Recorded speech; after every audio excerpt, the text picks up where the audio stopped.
Ah, yes. I suppose it's time for another installment in my Ideology 101 series. I know, it's been a while. You know, ideology is a funny word. It's not quite a philosophy, as it's much less broad of a worldview. Rather, it's more of a certain prescriptive aspect of a given philosophy put into practice. Some ideologies are purely political, some economic, and some are, well, both. Geolibertarianism, often defined as libertarianism conjoined with Georgism. But if you're a longtime viewer and thus familiar with my work, well, then you know things are rarely that simple. It's an offshoot of libertarianism that may even predate not just libertarianism, but the United States itself.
Geolibertarianism, as it's dubbed, has only been known as such since 1981, a term coined by economist Fred Foldvary. Others simply refer to it as Georgism, which is actually a distinct ideology from geolibertarianism, but we'll get into that. Called so in reference to Henry George, American economist and political thinker. But that was coined in the 1890s, nearly 100 years before Foldvary. No. The ideals behind this ideology are nearly as old as the United States, and for its origins, we gotta turn that clock back another 100 years. Let me set the scene. America had just won its independence, a nation born of Enlightenment ideals, and the classical liberalism of the Founding Fathers was coalescing into a functional society. Now, here's something worth noting. Today, libertarians consider themselves the true successors to that same classical liberalism. Libertarianism, and by extension all the various sub-ideologies that consider themselves mobilized by libertarian thought, including yours truly, often differ in a great many ways, united only by that umbrella term. I did a video a year ago about this very concept, link in the description below. Anyway, one such way in which we all differ is in the ethical concept of duty. Is duty nationalistic or patriotic? Is it communal or purely individual? This is a question that persists in a great many ideologies, this abstract concept of duty. When defining what duty either is or should be, libertarians turn to a number of ethical philosophies across the left-right spectrum. However, geolibertarianism has for itself a distinct ethos that ultimately came about before our founders had the luxury of a political spectrum.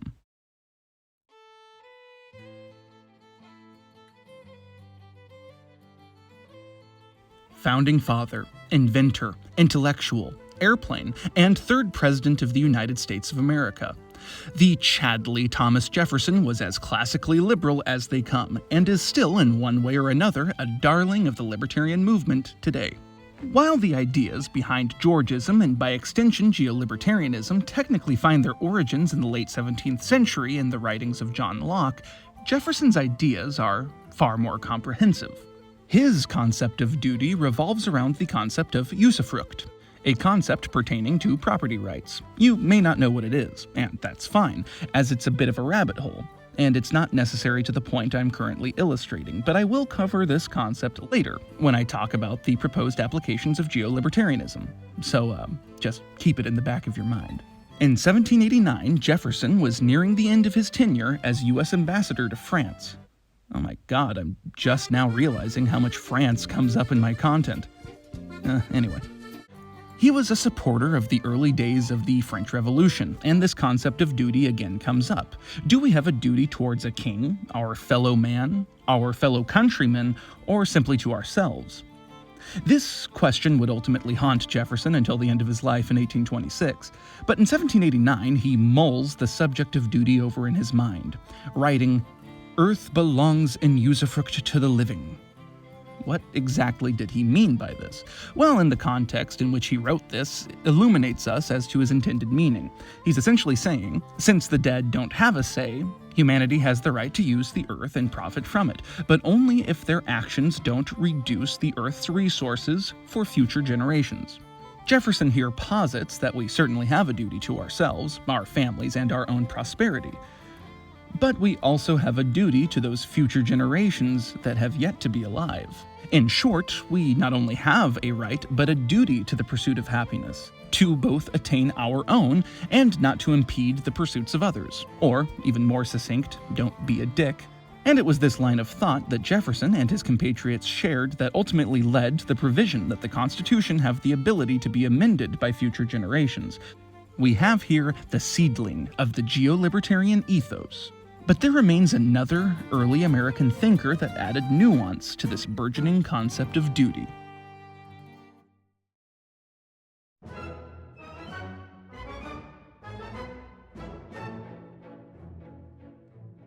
American author, essayist, inventor, and philosopher Thomas Paine. You may recall his name from the American history units in school, while your eyes glazed over. Unless you had a good history teacher, in which case, you should count yourself among the lucky ones.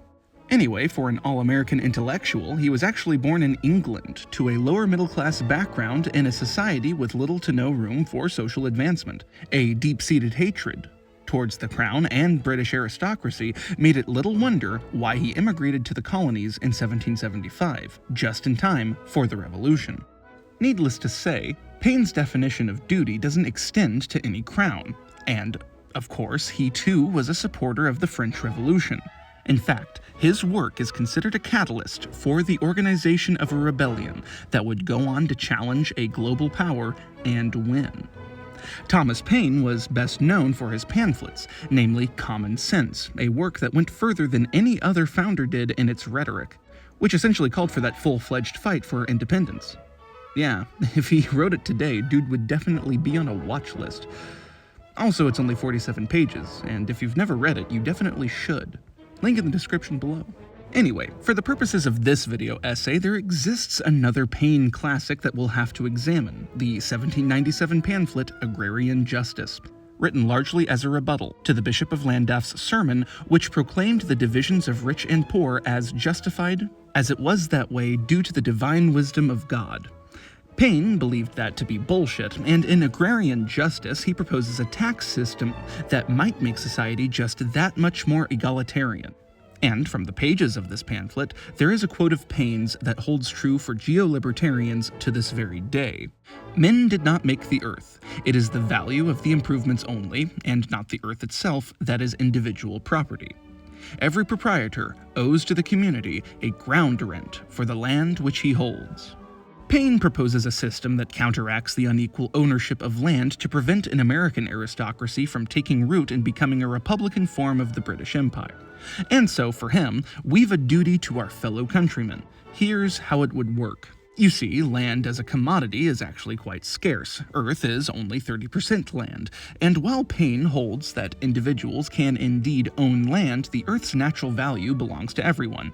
It is actually a form of shared inheritance to us all, and the landowners, for holding shares of this land, would have to, in essence, buy it from all of us. Paine proposed a fund, created through a one-time tax on inherited land and a yearly tax on landowners, and he believed that this tax would go to public necessities and keep the lowest echelons of the citizenry from being tread on by market capitalism.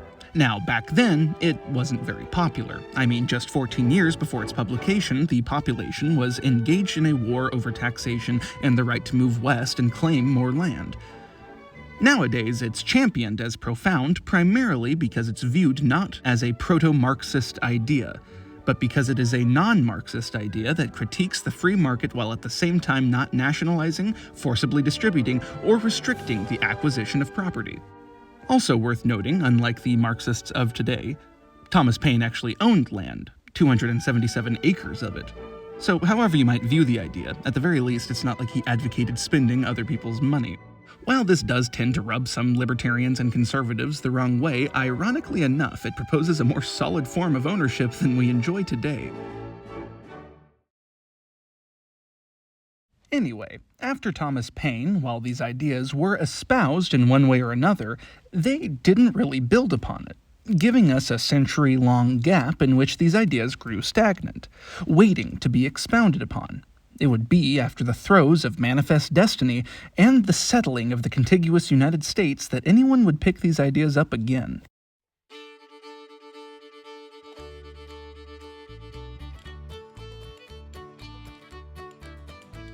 Yes, the man with two first names, Henry George. American economist, journalist, and political author. He, like Thomas Paine, believed in the shared inheritance of the land, and his sense of duty was likewise similar to Paine's.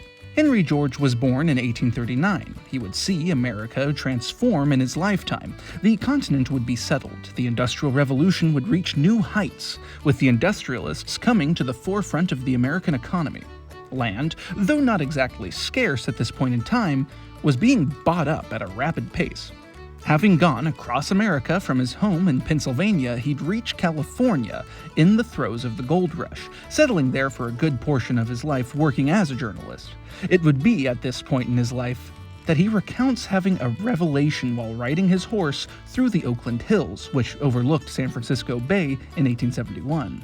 Of this revelation, George would write, "I asked a passing teamster, for want of something better to say, what land was worth there. He pointed to some cows grazing so far off that they looked like mice, and said, 'I don't know exactly, but there is a man over there who will sell some land for $1,000 an acre.' Like a flash it came over me that there was the reason of advancing poverty with advancing wealth. With the growth of population, land grows in value, and the men who work it must pay more for the privilege." This all culminated in George's best-known work, Progress and Poverty, published in 1879. In it, Henry George tackled two central questions. Why does poverty persist amid economic and technological progress? And, paradoxically, why is it that while societies advanced and wealth grew, poverty and inequality often deepened? This last question of the paradox comes from his experiences when visiting New York City sometime in the 1870s, and he observed that despite it being the most developed and prosperous city in the nation, back then at least, poor New Yorkers had it far worse than those in San Francisco, which was much less developed. So, what was to be done? It was this experience that led to George writing Progress and Poverty.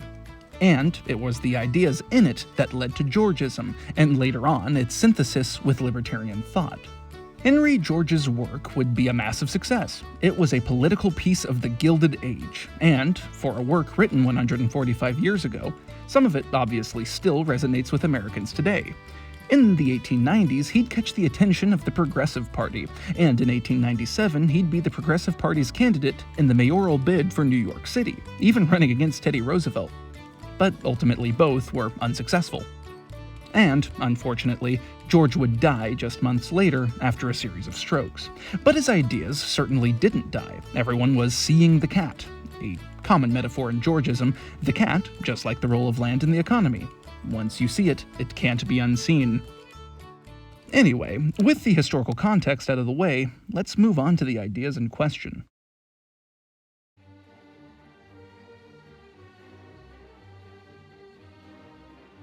Henry George would outline his prescriptive ethics by way of a land value tax, also referred to as the single tax strategy or just the LVT. He would do so in his book, Progress and Poverty, and these ideas persist today, laying the economic foundations behind Georgism and later Geolibertarianism. I do not propose either to purchase or to confiscate private property in land. The first would be unjust, the second needless. Let the individuals who now hold it still retain, if they want to, possession of what they are pleased to call their land. Let them continue to call it their land, let them buy and sell, and bequeath and devise it. We may safely leave them the shell, if we take the kernel. It is not necessary to confiscate land, it is only necessary to collect the rent.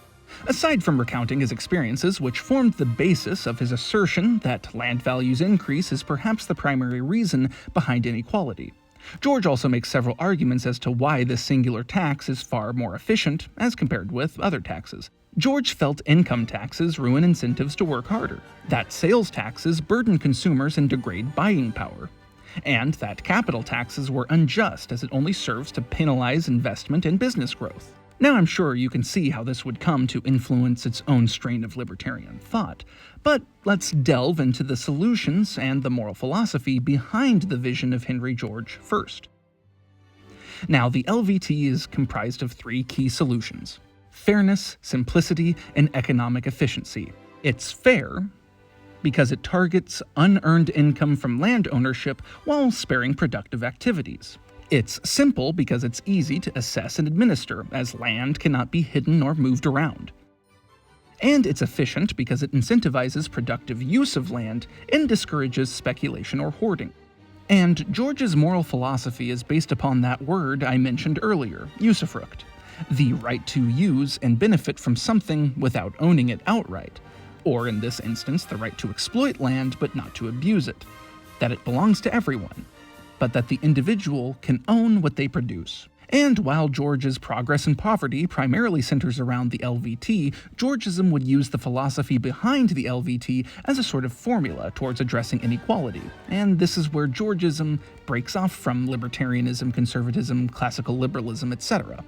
So, if you've ever heard the argument that Georgists don't understand the concept of rights, or more commonly that they're just commies, well, you're about to see why. Radical Georgism, also referred to as Geoism, advocates for the collective ownership of land and resources, detaching from Henry George's advocacy of private property. In fact, Henry George Jr., the son of Henry George, was a prominent advocate for the conservation of natural resources. He emphasized the importance of preserving resources like forests and minerals for public benefit. While that aligns with the Georgist principle that the value derived from natural resources should serve the common good, it's from his ideas that Georgism takes on an appearance to, shall we say, collectivization policies. Radical Geoism uses that same Georgist formula, and applies it in such a way that it often advocates for complete public ownership and a lot of government overreach. Things like intellectual property are scrutinized under the same logic and are thus concluded to be a public concern. So while Georgism is often referred to as the great compromise between individual rights and the consideration of the wider public, Radical Geoism throws the baby out with the bathwater. Also worth note, the Robert Schulkenbach Foundation, that's a mouthful, which promotes Georgist principles, has discussed the application of these ideas to environmental concerns, using that aforementioned formula to address how the Georgist worldview connects with concepts of resource justice, suggesting that the value derived from natural resources should be shared among all members of society. And this is why Georgism leaves a bad taste in the mouths of free market advocates, except for ANCAPs, who think it's evil for obvious reasons. And this is also where we find the origins in more libertarian approaches.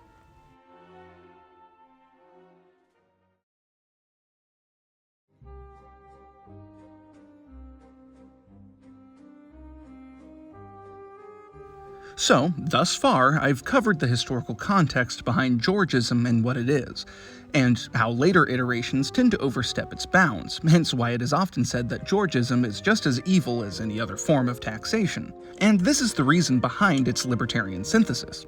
You see, while there is some agreement with the morals of Henry George in libertarian circles, the most common overlap is just the belief in the simple efficiency of the LVT. And, as I said earlier, most ideologies justify their existence via some ethical philosophy. And in my video on the many facets of libertarianism, I point out that libertarianism has either a deontological or consequentialist justification. This is why figures like Ayn Rand or Murray Rothbard didn't really consider themselves libertarian. Because while the consequences of their proposed systems mirror that of most forms of libertarianism, that's not why they asserted their positions. Ayn Rand, for example, advocates for a functionally minarchistic form of governance, and rather than any other forms of taxation, just advocates for voluntarism. Not just because she found it efficient, but because it's just. And that's why Georgism and Geolibertarianism leans on more government intervention than most forms of libertarianism, depending on who you asked, because they view it as a just form of taxation, a worthy compromise, so to speak. Many minarchists believe Georgism is an effective form of taxation, as that single tax would be more than enough to maintain a minimal government. Other minarchists still view it as theft and would rather see forms of voluntarism take the place of taxation. And of course the ANCAPs, well, give it a guess. Some libertarians point to the parallels of the LVT's applications in Taiwan and Singapore as evidence of its efficiency, as they apply similar policies in land tax distribution. The ideas behind geolibertarianism are quite simple, and Georgist theory is simple, efficient, and allots us more freedom over the usage of our land. Even today, you can own land, but any resources you find on it belong to the government. Under this proposed model, it would belong to you, to do with as you see fit.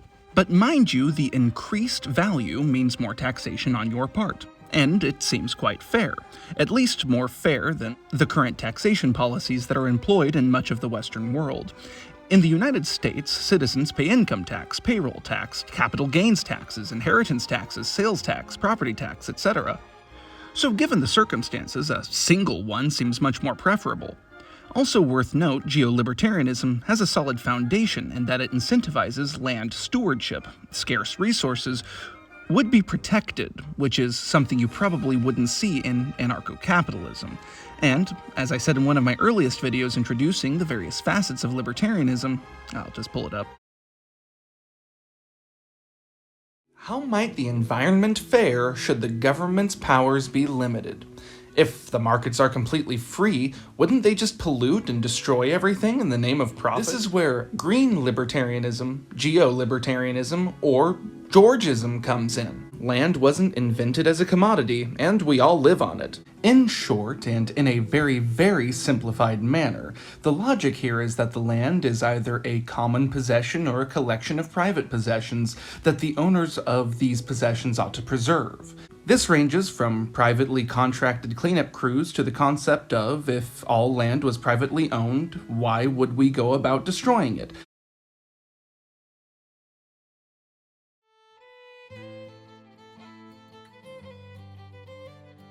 So, that's geolibertarianism. Quite simple, right?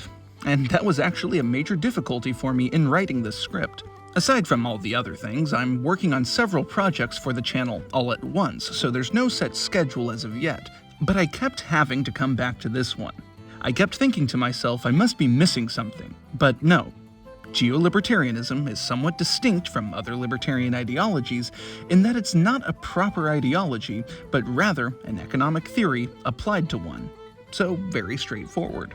As to my take on geolibertarianism, or even Georgism, I wouldn't outright dismiss it. I wouldn't even consider it morally evil, but I wouldn't give it my full backing either. I'm not much of an economic theorist, but if geolibertarian policies were enacted overnight the world over, I certainly wouldn't object given the current taxation policies. And speaking of that, it's not like I'm completely ignorant to economic theory either. In addition to writing this script, I'm also working on a video on the Austrian School of Economics, and one on Hayekism versus Keynesianism. Again, no set schedule, but they'll be out soon enough. This has been The Minarchist, and I hope you enjoyed this comprehensive overview into the history of a relatively straightforward ideology. Would you consider yourself a Georgist? Or would you rather have nothing to do with it? Anyway, dear viewer, keep your head on a swivel. There's a lot of land out there, and you never know when that market just might crash.